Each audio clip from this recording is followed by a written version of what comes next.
Bonjour, David Martin, dirigeant de Bridge le Service. Nous aidons les avocats à optimiser leur temps de travail et leur confort. Récemment, le village de la justice m'a contacté pour trouver un avocat innovant sur le barreau de Lyon. Je vais vous présenter aujourd'hui Cilci Alberté, avocate innovante, qui intervient en droit de la famille et du patrimoine. Bonjour Cilci, écoute, je suis ravi de t'accueillir dans ton café.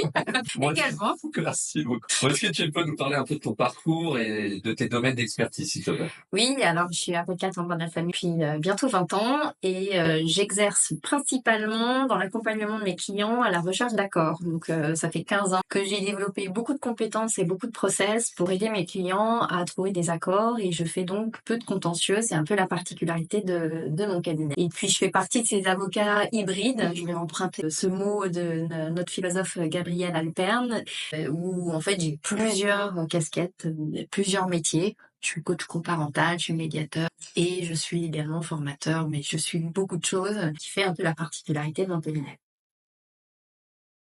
Donc si j'ai bien compris, donc ça fait 20 ans que tu exerces en tant qu'avocate. Moi j'imagine qu'en 2 décennies, ton métier a considérablement changé, a considérablement évolué. Est-ce que tu peux nous expliquer en 2 mots, toi, comment tu as fait face à ces évolutions? Oui, alors, tu vois, moi j'ai prêté serment en 2005 et déjà je suis rentrée dans la profession avec une réforme du divorce.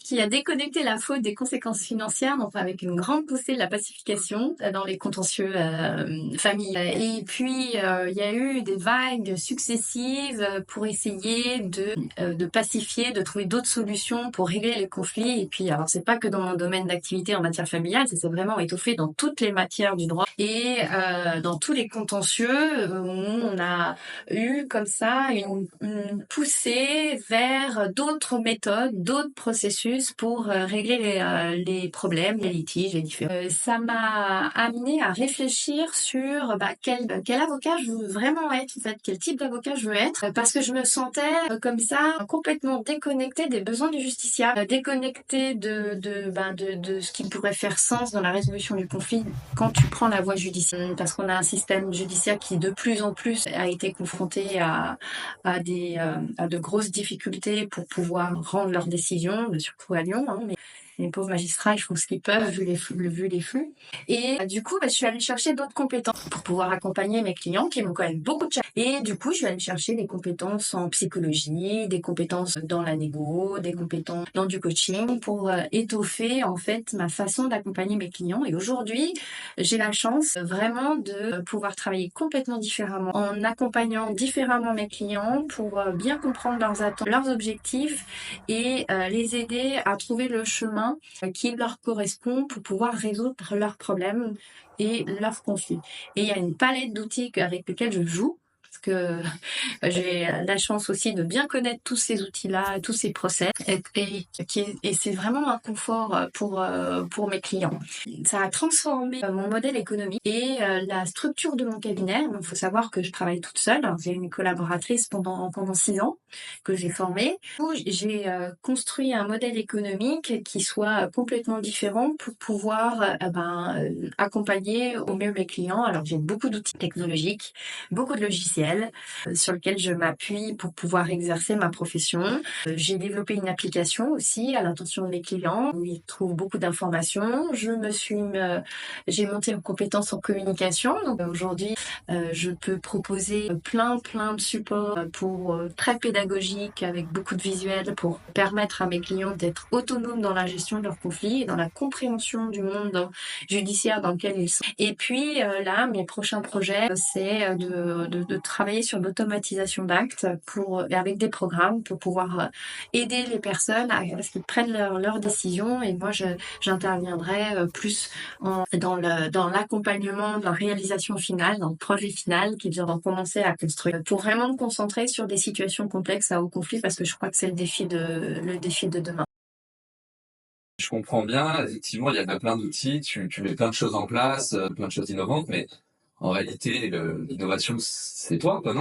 C'est vrai que t'as un peu raison, pas moi, mais la manière dont j'exerce mon métier. Oui, c'est ça. C'est ça qui est innovant. Et j'ai eu un gros souci, c'est que j'ai senti une fracture, en fait, par rapport à d'autres confrères qui voyaient le métier tellement différemment que moi.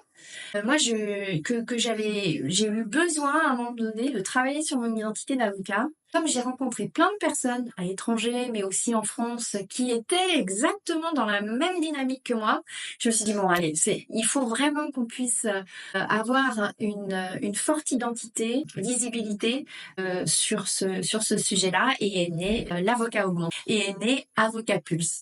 Donc je vais tenter de dire juste 2 mots. Ah oui, c'est bien pour ça que je suis venu te voir aujourd'hui. Ouais, juste 2 mots, puisque j'ai développé une application qui est dédiée pour l'instant aux avocats, mais qui a vocation à être une application qui est faite par les avocats au profit des justiciables sur le sujet de la justice amiable, qui donne beaucoup d'informations qualifiées, parce que je crois que l'enjeu de notre société aujourd'hui, c'est pas d'avoir accès à l'information, c'est d'avoir accès à une information qui soit vraie. Tu vois, avec tout ce qu'on peut voir aujourd'hui, fake news et tout ce que tu veux, et l'intelligence artificielle. Voilà, exactement. C'est quand même très compliqué d'avoir une information vraie. Et puis des services au profit des justiciables qui permettraient de mutualiser des offres de services qu'utiliseraient les avocats au profit des justiciables, et puis une plateforme de mise en relation. Pour l'instant, j'ai monté le réseau Avocat Pulse. J'ai vocation à proposer des formations et d'accompagner à la transformation du métier sous ces différents axes de l'avocat augmenté. L'avocat augmenté, c'est l'avocat qui est hybride, qui a implémenté des compétences sur sa posture, des compétences psychosociales, en négociation, des outils, de la technologie, la pensée visuelle. L'idée étant de pouvoir démontrer aujourd'hui que l'avocat, personne clé pour un justiciable, pour les aider à résoudre un conflit. Et ce ne sont pas que des gens qui disent le droit, qui font des procès. Ils se responsabilisent dans la gestion de leurs procès, et ils accompagnent leurs clients à la résolution de leurs litiges avec une palette d'outils, en les autonomisant. Voilà, je crois que c'est vraiment l'enjeu, et notre politique amiable aujourd'hui est vraiment dans cette dynamique-là avec la justice participative, et je suis très heureuse de ces développements pour notre justice aujourd'hui. Et si tu devais pitcher Avocat Plus? J'arrête pas en ce moment de pitcher Avocat. Alors, 3 axes. Éveiller, rassembler, grandir ensemble. Éveiller à une autre façon de faire œuvre de justice et d'être avocat. Ensuite, rassembler, monter un réseau de confrères qui sont dans cette dynamique d'exercer différemment, autrement, et sous la casquette d'avocat augmenté. Et par la suite, grandir ensemble, c'est de pouvoir capitaliser sur nos savoirs pour pouvoir monter des offres de services ensemble et être des acteurs clés pour les justiciables dans la résolution des conflits. C'est terminé.